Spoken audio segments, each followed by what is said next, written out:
लाला एक बहुत प्यारी सी बच्ची है। दो ही शौक हैं लाला के, एक किताबें पढ़ना और दूसरा बागों में जाकर खेलना। लाला को फूल, पेड़, घास और पत्ते सब ही बहुत अच्छे लगते हैं। लाला के स्कूल में एक बहुत खूबसूरत पेड़ था, सायादार। इसके हरे हरे पत्ते जब एवा के साथ झूमते तो बहुत अच्छा लगता था। लाला अपनी सहेलियों के साथ इसके नीचे खेलती और पीर पर परिंदे भी नजर आते थे। उधर कुछ दिनों से लाला ये देख रही थी कि वो पेड़ उदास रहने लगा है। पत्ते टूट टूट कर बिखरते रहते हैं और तने में छोटे छोटे से सुराख हो गए हैं। कुछ ही दिनों में हरा भरा दरख्त बिल्कुल वीरान सा हो गया। लाला की सहेलियों ने स्कूल के बरामदे में बैठना शुरू कर दिया, मगर लाला अब भी इस पेड़ के पास जाती रही। इससे गुस्सा भी आता था क्योंकि तोते मियां ने भी इस पर आना छोड़ दिया था। लाला सोचती आखिर वो इस पेड़ के लिए क्या करे।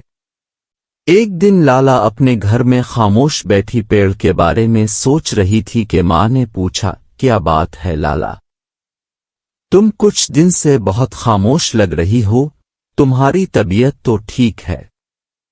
लाला ने जवाब दिया, मेरी तबीयत तो ठीक है मगर मेरा दोस्त बीमार है। कौन है वो? उम्मी ने कहा। मेरे स्कूल का पेड़ देखते ही देखते बेचारा बिल्कुल सूख गया। ना पत्ते रहे, ना हरी डालियां, बस कुछ सूखी सूखी शाखें हैं। माँ हंस पड़ी और बोले, भला ये भी कोई परेशानी की बात है?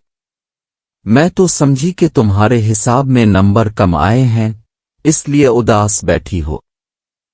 चलो ऐसा करते हैं, कल मैं और तुम दोनों स्कूल जाएंगे और रास्ते से दादा जान को भी ले लेंगे। मगर दादा जान तो इंसानों के डॉक्टर हैं। तो क्या हुआ? तुम देखती नहीं वो अपने घर के दरख्तों पर कितनी मेहनत करते हैं, अम्मी ने जवाब दिया। फिर वही हुआ जो उसकी माँ ने कहा था।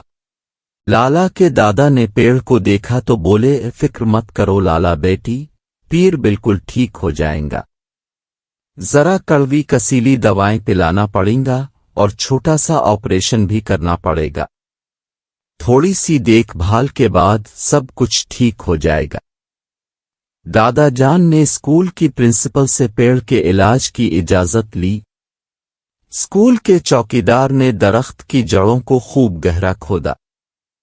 दादा जान किस्म किस्म की दवाएं लाए थे और उन्हें डाल दिया।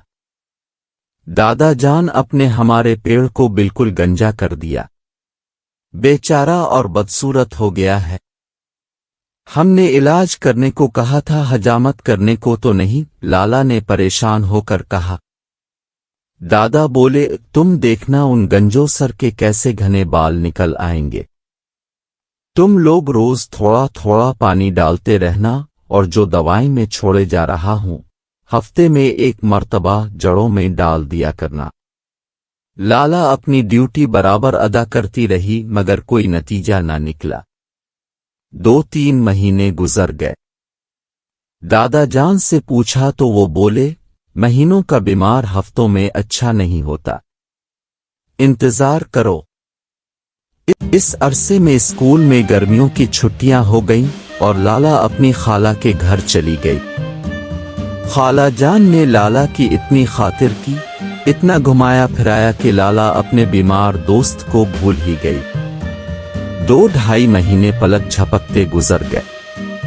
आखिरकार छुट्टियां खत्म हुईं, स्कूल खिल गए और लाला बेगम को वापस आना पड़ा। जब लाला पहले दिन स्कूल जा रही थी तो स्कूल की बस में बैठे बैठे एकदम उसे ख्याल आया कि न जाने मेरा बीमार दोस्त कैसा होगा। स्कूल में दाखिल होते ही लाला ने डरते डरते दरख्त को देखा। अरे वहां तो हरी हरी शाखें लहरा रही थीं। ज्यादा बड़ी नहीं थीं मगर थीं तो। तोते मियां भी एक छोटी सी शाख पर बैठे टें कर रहे थे। लाला ने पेड़ के करीब जाकर देखा, उसे ऐसा लगा जैसे पेड़ इससे कह रहा हो, लाला तुम्हारा बहुत बहुत शुक्रिया।